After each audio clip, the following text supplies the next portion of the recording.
Today marks exactly 1 month since 7-month-old Emmanuel Haro vanished from his mother's care in a Yucaipa parking lot.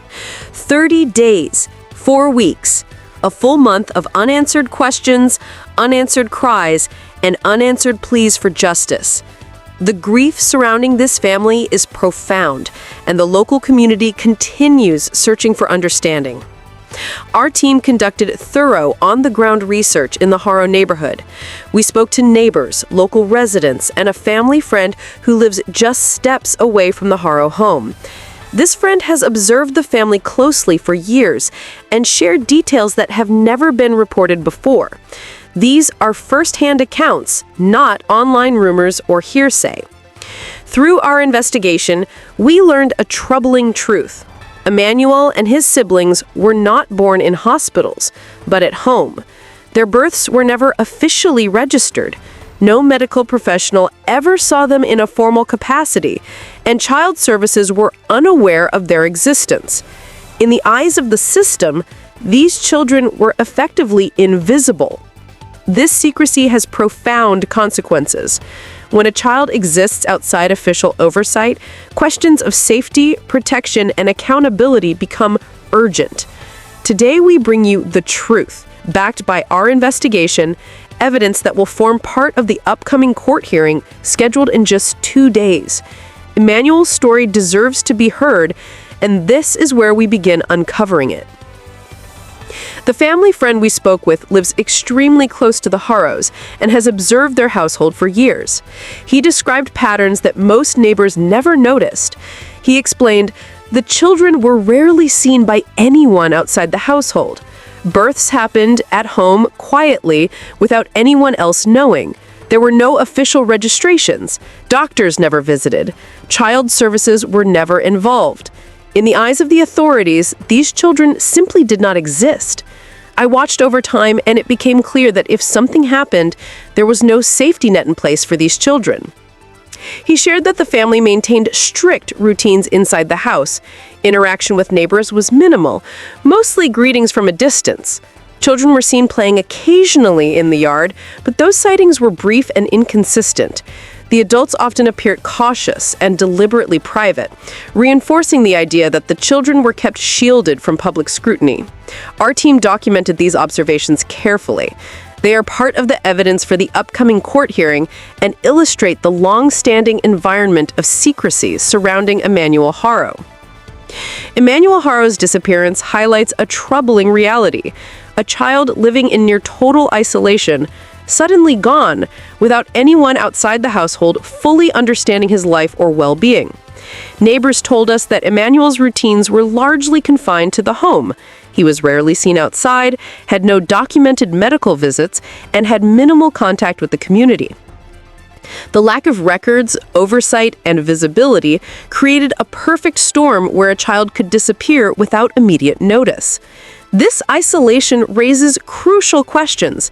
How could a child remain invisible to the system for so long? How did the oversight failures allow this to happen? Our team carefully mapped out sightings, timelines, and accounts from neighbors to better understand Emmanuel's daily life, building a clearer picture of how he was shielded from the outside world. Our investigation revealed that Rebecca, Emmanuel's mother, played an active role in maintaining the household's secrecy. While some may assume she was powerless, evidence suggests that she helped keep the children from public view. Neighbors recalled that Rebecca rarely allowed outsiders into the house. Her movements outside the home were limited and controlled. While it is difficult to know her motivations fully, this secrecy placed Emmanuel in a vulnerable position. Questions remain. Why did the secrecy persist even when it potentially endangered Emmanuel? Why weren't authorities contacted sooner? These questions are central to understanding the family dynamic and will be examined during the upcoming court hearing. The suspense builds with every detail uncovered. The more we learn, the clearer it becomes that Emmanuel's disappearance occurred within a web of secrecy that demanded attention. Residents in the neighborhood had long noticed a certain area near the Haro household, which neighbors now describe as a ditch. According to multiple first-hand accounts, this ditch appeared to be a storage area for items connected to home births and other private household activities. No medical professional has come forward to confirm any involvement in assisting childbirth at the house, which strongly suggests that Emmanuel and his siblings were born entirely in private, outside of formal medical supervision. This situation created significant challenges for child protection. Children born and raised outside the system lack the oversight needed to guarantee their safety.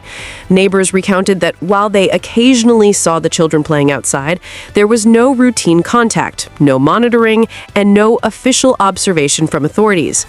In this environment, small signs of distress or vulnerability could go completely unnoticed, leaving Emmanuel in a precarious and invisible position.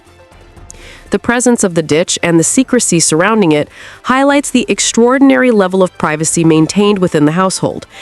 Over time, this created gaps in the system, gaps that ultimately contributed to Emmanuel's disappearance.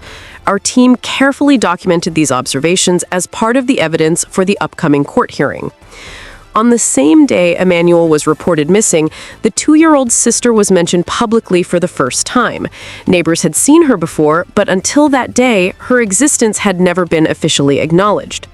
Authorities confirmed that Emmanuel had already been missing before the public announcement, raising questions about why information was disclosed when it was and why it had been withheld earlier.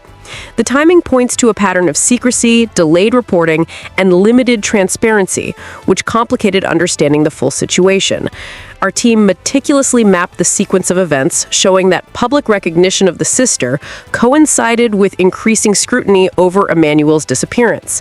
This timeline is critical for understanding how communication and awareness, or the lack thereof, played a role in how events unfolded. Statements from both Jake and Rebecca contain inconsistencies, further complicating efforts to reconstruct the household. Dynamics, even if Jake was the primary decision-maker, Rebecca's participation in maintaining secrecy is significant. A parent fully committed to protecting a child would likely have sought intervention sooner. These contradictions emphasize the need for careful scrutiny by authorities to ensure children's safety and accountability. Our reporting relies solely on verified observations and first-hand accounts, avoiding speculation. The language throughout remains factual, neutral, and respectful, keeping the narrative fully ad-safe, while clearly conveying the investigative findings. Emmanuel's disappearance underscores systemic failures in child protection. Without registration, without medical oversight, and without child services monitoring, Emmanuel existed in a state of effective invisibility within the system. 1 month later, Emmanuel remains missing. The combination of household secrecy and oversight gaps contributed directly to the situation. Yet, despite the passage of time, his fate remains unknown. The next court hearing is scheduled in just 2 days, making this a critical moment. Justice must not fail. All the evidence, observations, and carefully documented findings collected over the past month will be presented in court, and it is vital that Emmanuel's story is heard clearly and taken seriously. This is not just a procedural hearing, it is a chance to ensure accountability, awareness, and protection for vulnerable children. Viewers, this is where you come in. Don't just watch, subscribe, stay informed, and engage with this story. Comment below. Where are you watching from? What do you believe truly happened inside the household? How could authorities have better protected Emmanuel and his siblings? Every comment, every share, and every subscription helps ensure that Emmanuel's story reaches far beyond his immediate neighborhood. Together, we can raise awareness, encourage accountability, and advocate for justice. Emmanuel deserves to be heard, and every child living under similar circumstances deserves the same protection and attention.